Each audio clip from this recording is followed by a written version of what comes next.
Mountain News, first at 4, continues. The United States says now is the time to end the war in Gaza and is urging Israel to avoid further escalation with Iran. The plea comes from Secretary of State Antony Blinken, who is on his 11th trip to the region since the war broke out. CBS's Ramy Inocencio reports from Tel Aviv. America's top diplomat is in the Middle East trying to stop the conflict. But the Israel Defense Forces aren't holding back. Their jets pounded a port city in Lebanon Wednesday in a campaign they said that targeted Iranian-backed Hezbollah fighters. While in northern Gaza, Palestinians are on the move, trying to escape Israel's ramped-up offensive to stop Hamas from regrouping. This woman said, "We cannot take it anymore. We are dying and have nothing to do with this war." Secretary of State Antony Blinken is pushing peace on both fronts. And there are really two things left to do: get the hostages home and bring the war to an end with an understanding of what will follow.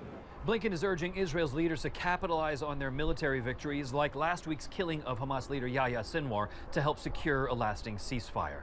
Now is the time to turn those successes into an enduring strategic success. Hostage families rallied outside Blinken's hotel in Tel Aviv Tuesday night, desperate for U.S. support. This is like the last push of the Biden administration before the elections. We hope that the resolvedness of the American administration this time will actually do something and tip the scale. Blinken met with Arab leaders in Riyadh Wednesday in a renewed quest to broker diplomatic ties between Saudi Arabia and Israel. Ramy Inocencio, CBS News, Tel Aviv. The U.S. and Saudi Arabia have been working for more than 1 year now to strike a deal to end the conflict. The Los Angeles County District Attorney says he plans to make a decision soon on whether to seek resentencing in the case of Eric and Lyle Menendez. The Menendez brothers, who were convicted of murdering their parents in 1989, say they acted out of self-defense after years of sexual abuse by their father. Their attorneys asked for reconsideration of the conviction after a letter written by Eric before the killings, in which he wrote about the abuse, was discovered. Would-be criminals could have instructions on how to break the law in the palm of their hands thanks to artificial intelligence. One tech firm found that ChatGPT can be tricked into giving detailed advice on how to carry out a range of crimes. They said the chatbot came up with advice on how to launder money and revealed ways to help businesses evade sanctions. An OpenAI spokesperson says they are constantly improving ChatGPT to make it better at blocking attempts to trick it.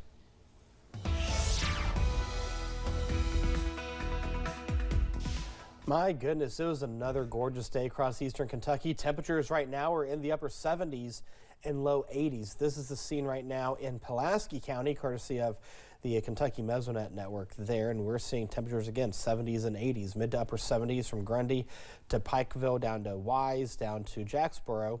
Harlan's at 80, Jackson's at 81, Manchester's at 81. Same story in London and Somerset. Monticello's checking in with 80 degrees at this hour. All is quiet on live pinpoint Doppler radar. This is going to get a break for the day on Thursday as well. Friday night, Saturday, that's when our next best chance of rain will be. We'll see a little bit of cloud cover as we go throughout the evening and overnight hours. Temperatures by the 11 o'clock to midnight time frame will be in the low to mid 60s. Upper 50s and low 60s, I should say, mid 50s towards Pikeville as well as Grundy.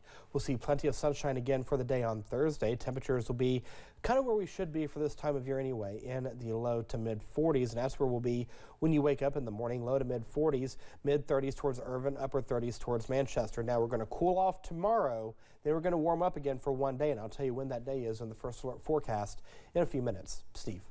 Eric, thanks.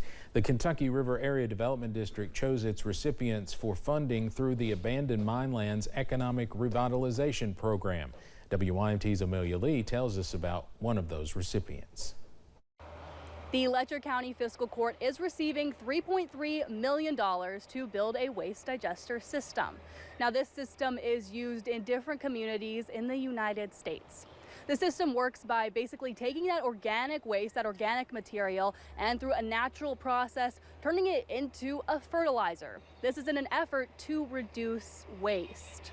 Mike Gover has been working on getting a waste digester system for years. He's been in talks with Sevier County, Tennessee, who currently uses this system. He says having this funding will be beneficial for getting the project started. It's nice to see some traction on it, and hopefully we can maintain the traction and keep digging and you know, make it see it through. Officials say the addition of this system could add 5 to 10 new jobs and serve more than 7,000 households in the Letcher County community. An area to build this system has already been scoped out, and that's right here at the Letcher County Transfer Station in the Millstone community. In terms of a timeline for this project, Gover says that his goal and his hope is to have this done within 2 years. In Letcher County, Amelia Lee, WYMT Mountain News. And coming up at 6, we'll have more about how the funding for the waste digester system will benefit the economy and folks in Letcher County. We are just days away from Kentucky's first medical cannabis lottery drawing, as thousands of businesses are competing for just a few licenses. All counties and cities are automatically opted in to have cannabis business operations in their jurisdictions. So the program will roll out in every county in our coverage area that is not listed on your screen. The counties listed are those that have opted out. We have a traffic alert for you if you are driving in Pikeville. Traffic flow changes are impacting 2 roads that intersect on Cassidy Boulevard. Officials eliminated left turns from the road that connects Lowe's and Food City to Cassidy Boulevard, as well as the road connecting Starbucks and Gas and Go to the boulevard. City officials say the change is an effort to target some of the crashes and congestion for drivers. We'll take a closer look at these changes tonight at 6. But next here on First at 4, we'll share details of the new